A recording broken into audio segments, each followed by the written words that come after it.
Tiniyak ng Quad Committee ng Kamara na masusi nilang pag-aaralan ang naging testimonya ni dating Customs Intelligence Officer Jimmy Guban ukol sa isyu ng iligal na droga. Ilang malalaking personalidad kasi ang idinawit niya rito, kabilang na ang ilang miyembro ng pamilya Duterte. Narito ang report. Nanindigan ang Quad Committee ng Kamara na walang halong politika ang kanilang sanib-puwersang investigasyon ukol sa illegal pugos, illegal drugs at umano'y extrajudicial killings noong nagdaang administrasyon.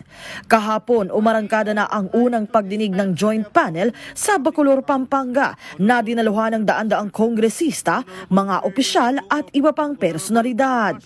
Wala hong politika rito na kung nagkataon may ganyan, pagka hindi ho na-substantiate yung ganyang anggulo ng politika, hindi po namin papansinin yan. Definitely, pagka ito'y walang ebidensya, hindi po namin ititreat na mabigat na, kasi mabigat na akusasyon nito. This is nakakagulat nga dahil hindi mo namin ine-expect yan. Sa talakayan, isa sa mga humarap si dating Customs Intelligence Officer Jimmy Guban at ilang malalaking personalidad ang binangalanan niyang sangkot umano sa nasabat na bilyon-bilyong pisong shabu shipment noong 2018. Alam niyo po ba kung sino yung mga tao na ayaw niyang ipabanggit? Na halos doon pa lang gusto na ako sipain, bugbugin. Si Pulong, si Mans, si Michael Yang. At ang sabi niya pa, mga kaibigan niya ni Bini, Antiporda. Magkakasama yan, hindi mo ba iisang pamilya yan? Palagi yan sa Malacanang.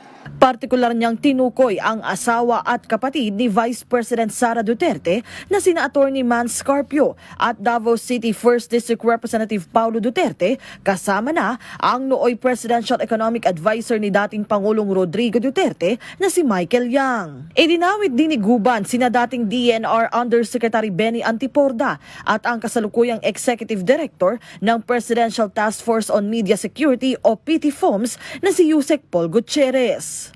Your Honor, yung katotohanan po ngayon ay inilabas ko dahil tinatakot ako pong namamatay.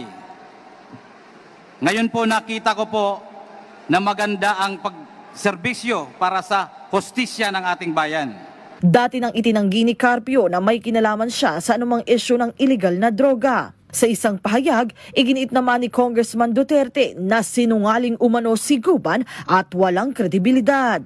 Ni hindi raw niya ito kilala at kahit kailan wala silang anumang naging transaksyon. Maging si Yusek Gutierrez marinding itinanggi ang mga alegasyon ni Guban na tinawag din niyang sinungaling.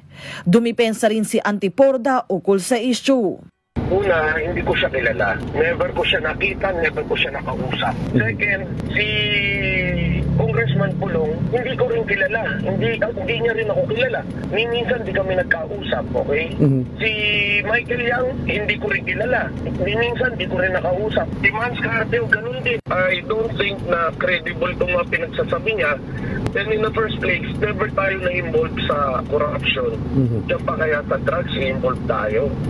Bakit naman, hindi tayo ganun. Pagtitiyak naman ng House Quad Committee, titimbangin pa nila ang naging testimonya ni Guban at sa susunod na pagdinig, iimbitahin na rin nila ang mga pinangalanan niyang personalidad para marinig din ang kanilang panig. Melales Moras para sa Pambansang TV sa Bagong Pilipinas.